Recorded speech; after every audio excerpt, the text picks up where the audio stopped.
भाऊ आंबेडकर अण्णा भाऊ यांच्या विचारांना सर्वप्रथम अभिवादन करतो। आणि आज या दौंड शहरामध्ये हा जो जयंतीच्या निमित्ताने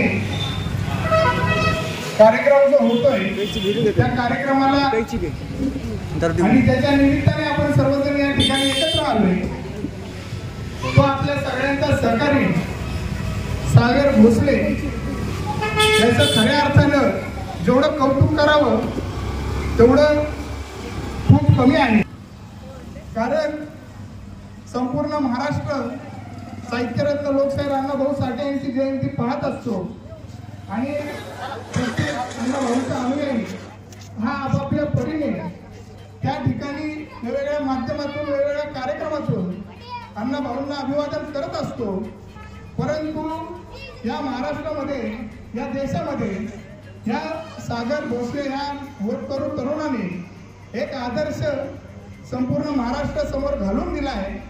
स्वतःच्या स्वखर्चातून जवळपास 1 महिन्यापेक्षा जास्त कालावधी झाला आहे, तो आपल्या स्वखर्चातून होतकरू गोरगरीब कष्टकरी यांच्यासाठी पोटभर जेवण रोज या ठिकाणी तो त्याच्या माध्यमातून देतोय। खरं तर सर्वांनी सागरसाठी एकदा जोरात टाळा वाजवा।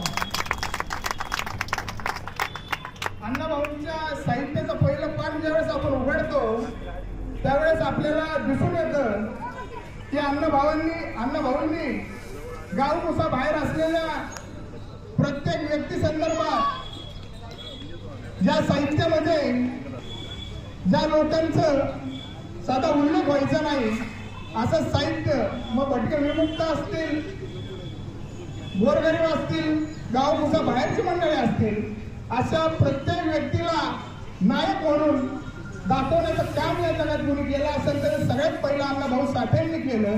आणि त्यांच्याच विचारांप्रमाणे सागर सुद्धा आज गोरगरीब कष्टकरी लोकांसाठी या ठिकाणी काम करतोय।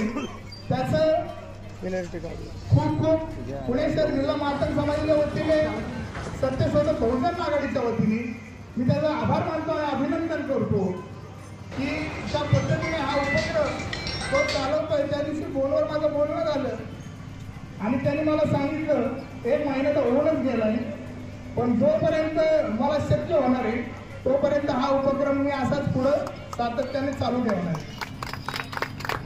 इथल्या मान्यवरांना पण मला एक सांगायचं कटाले साहेब की ही गाडी अशीच गोरगरिबांसाठी चालू राहिली पाहिजे, त्यासाठी आपण सर्वांनी पण त्याला त्या ठिकाणी पाठबळ दिलं पाहिजे, मदत केली पाहिजे।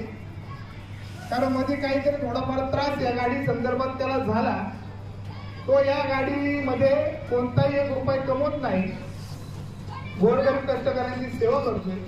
तर त्याच्या ह्या उपक्रमाला पाठबळ देण्यासाठी आपल्या सगळ्यांचं बंद कर्तव्य आहे। पुन्हा एकदा सगळ्यांचं या ठिकाणी आपण कार्यक्रमाला उपस्थित राहिल्याबद्दल खूप खूप आभार मानतो आणि या ठिकाणी थांबतो। जय हिंद, जय महाराष्ट्र।